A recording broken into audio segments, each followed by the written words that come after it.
Ya Allah, akan jauh lebih sakit kalau aku mencintai seseorang yang mungkin selama ini sudah membohongi aku. Dan aku nggak tahu itu bakal mengubah semuanya atau enggak.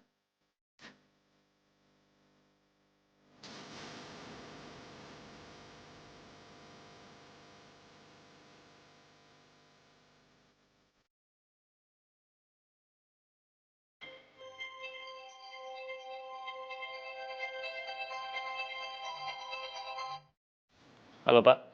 Paldi, kami menemukan koneksi antara Evan Satriani dengan satu nama yang sudah lama ada di dalam radar kami. Tapi ini bukan Nata. Terus siapa Pak? Saya rasa ini sebaiknya kita tidak bicarakan di telepon, Pak. Paldi bisa datang ke kantor. Baik, ya saya bisa. Saya bisa ke kantor sekarang. Baik, Paldi, saya tunggu. Terima kasih. Makasih Pak.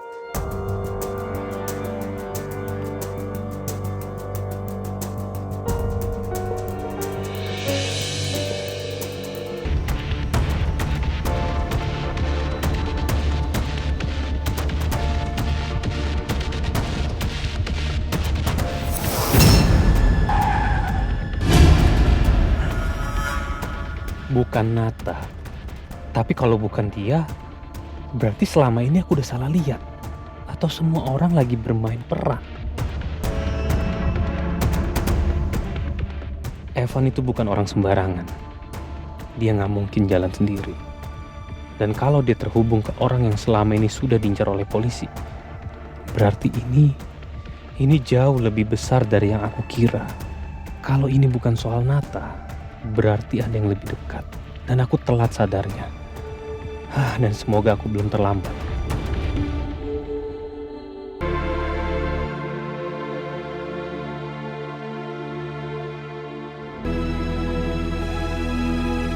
Oh, maaf Pak, saya nggak kenal dengan nama itu.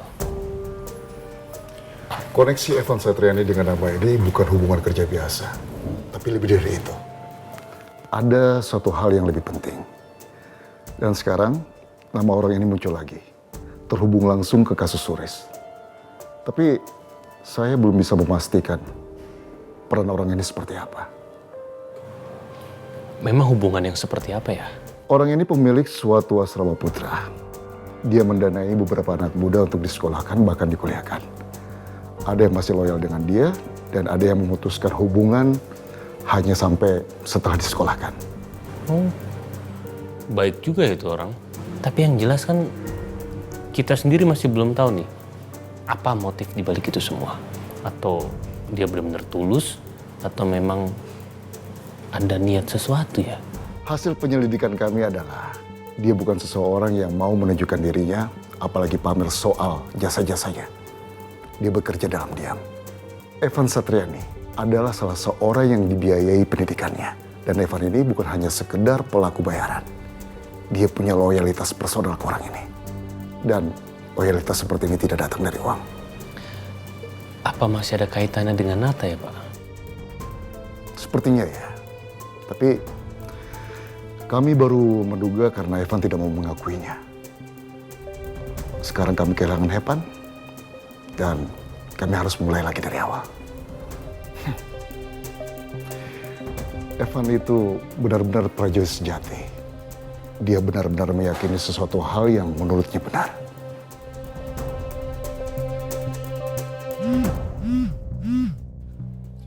Siap perintah? Baik, Nan. Albi, saya tinggal sebentar. Saya terima telepon dulu. Ya. Iya, Nan.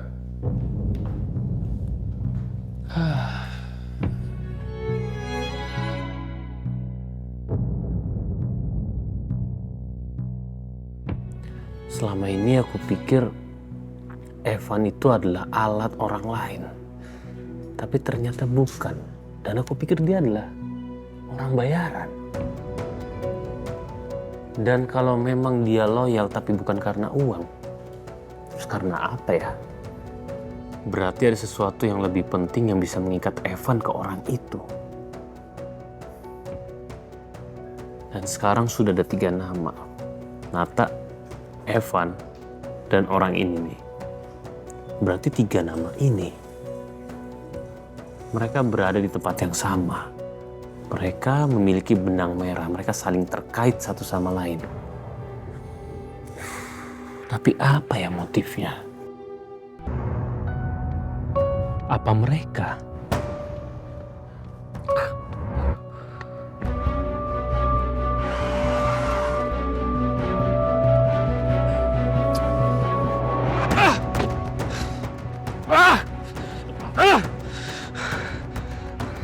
Aku adalah suami sahnya Zia.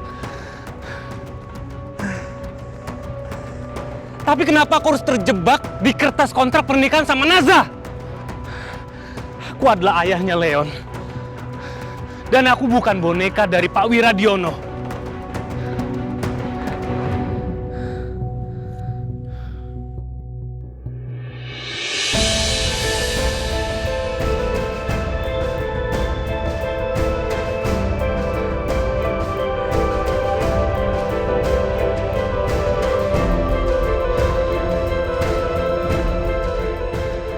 Diam kamu, Naza, diam. Aku berusaha melindungi kamu. Aku berusaha melindungi kamu, tapi kamu gak percaya. Dan kamu lebih memilih tutup mata.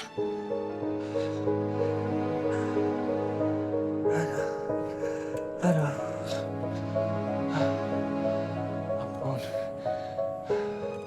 Semakin aku dekat dengan kebenaran, semakin aku merasa kamu menjauh dari aku. Astaga. Apakah ini adalah sebuah harga yang harus aku bayar kalau aku ada di dekat keluarga kamu?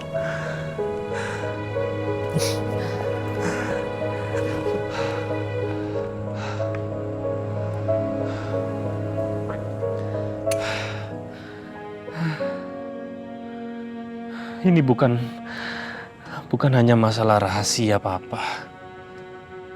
Tapi ini ada sangkut pautnya dengan nyawa kalian semua.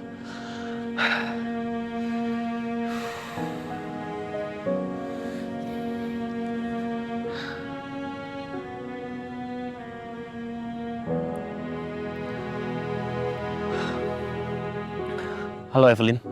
Iya, saya sudah kirim. Itu tolong kamu cek. Apakah benar ada nama klien itu atau tidak. Dan tolong kamu jangan pulang dulu ke kantor karena nanti saya akan ke sana. Tolong kamu laporin ke saya. Oke? Makasih.